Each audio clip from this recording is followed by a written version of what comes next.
Hey everybody, welcome to the NFR edition of the Score podcast. We've got these coming to you every single night after the go-round.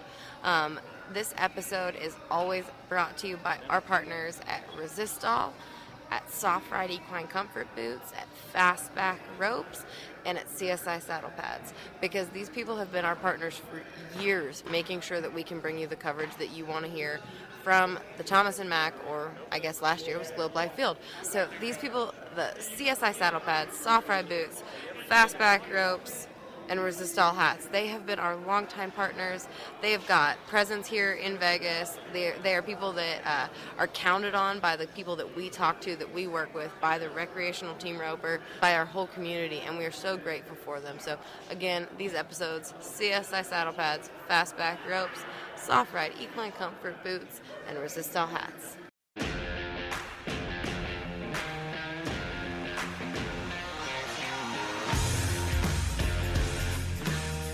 This is Chelsea Schaefer, and this is Season 4 of The Score.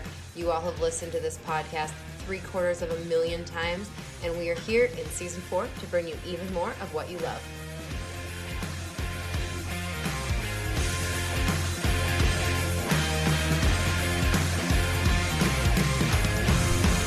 Hi, Caitlin. Hey, Chelsea. Caitlin's looking at the round of team roping right now, looking at the sheet that we get, because Caitlin has had a long day of breakaway roping action. I have. It's been a very long day of breakaway roping action, and I can't complain because the breakaway ropers were on fire, and they so deserved this. It was a lot of fun to watch. It was a lot of fun to watch. Yeah. So she did watch the team roping. I did. She's prepared. Her brain is just buzzing.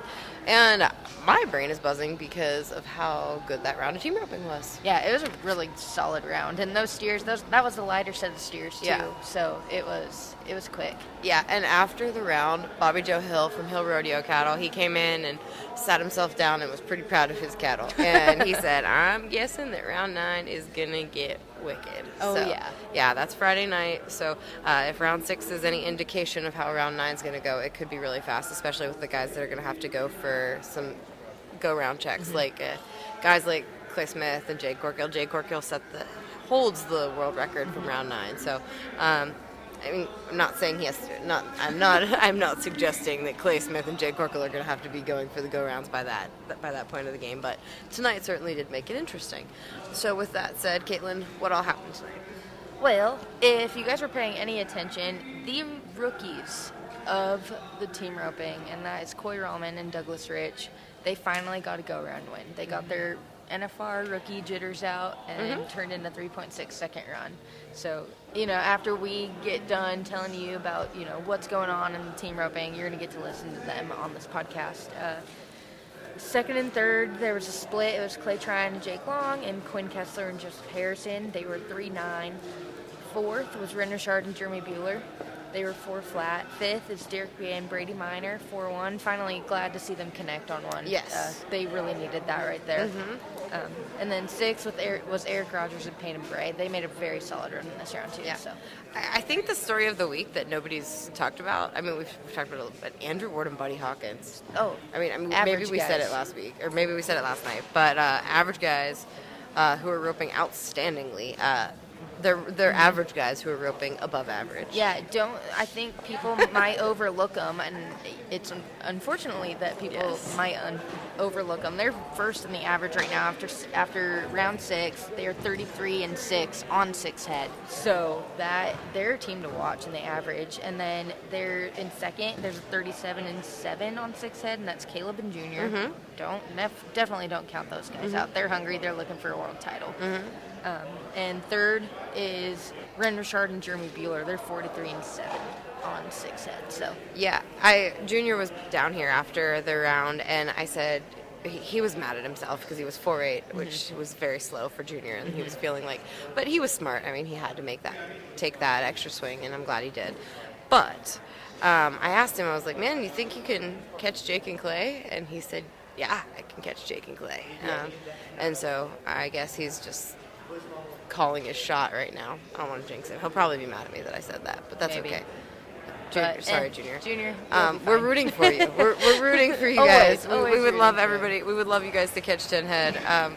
We would love you guys to have fewer penalties the rest of the week. That'd be awesome. I love a great records are meant to be broken. So hopefully the team roping is going to stay interesting, stay exciting. Everybody's going to cross their fingers and hope for not a lot of mistakes. Yeah, definitely. All right. So, wrapping up round 6, you guys enjoy this interview with Coy Rahlmann and Douglas Rich. Thanks for being here with us all week, everybody. How are you guys? Good. Pretty good. Extra good? Extra good. Extra good. That's awesome. I'm so happy for you. It seems like everybody else is really happy for you too. Like all the other guys keep walking by and saying congratulations. We got a lot of good jobs and everybody was riding out, so Yeah. it's pretty cool. This was a cool round of team roping. Were you watching any of it?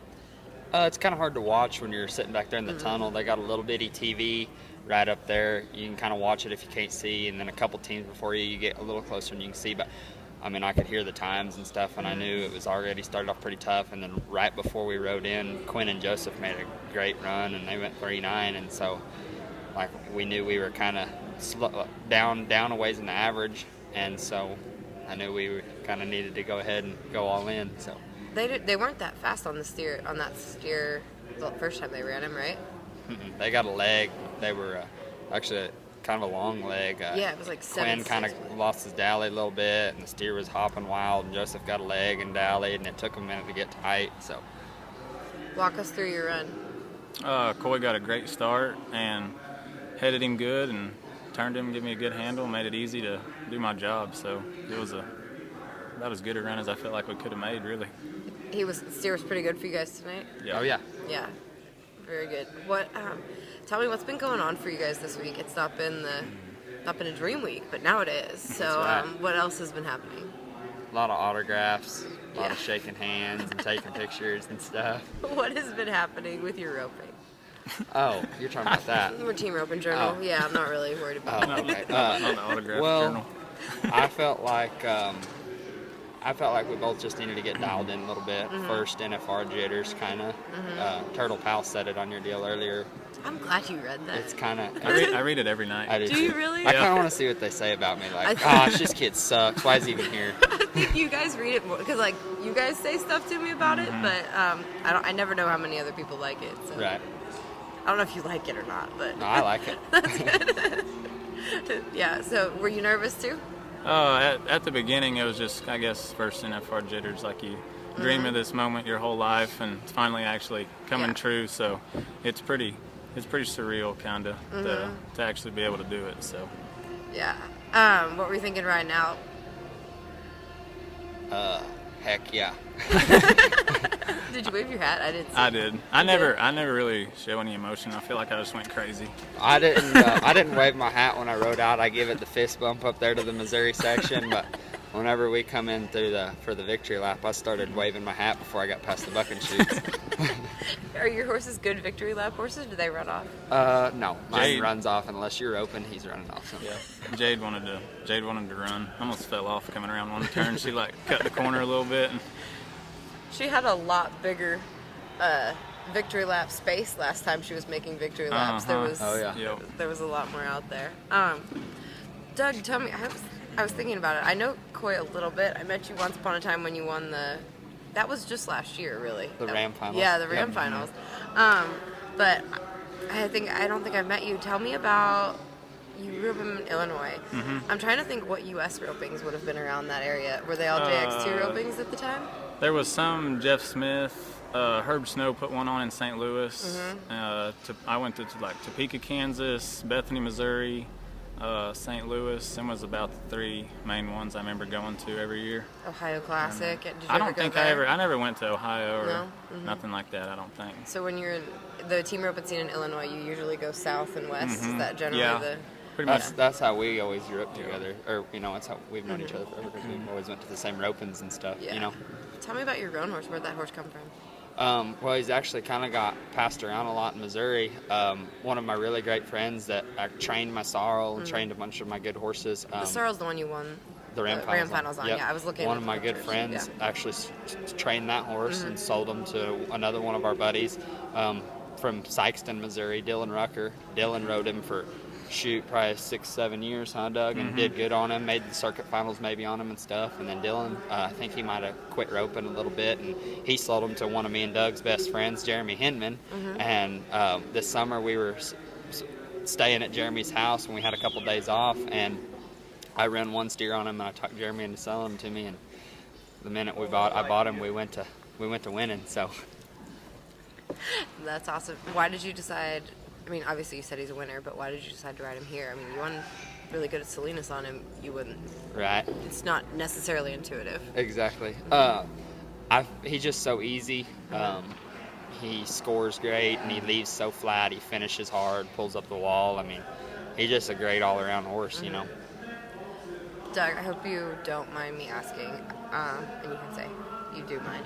This, no, this is how emotional has this week been for you with your dad, without your dad?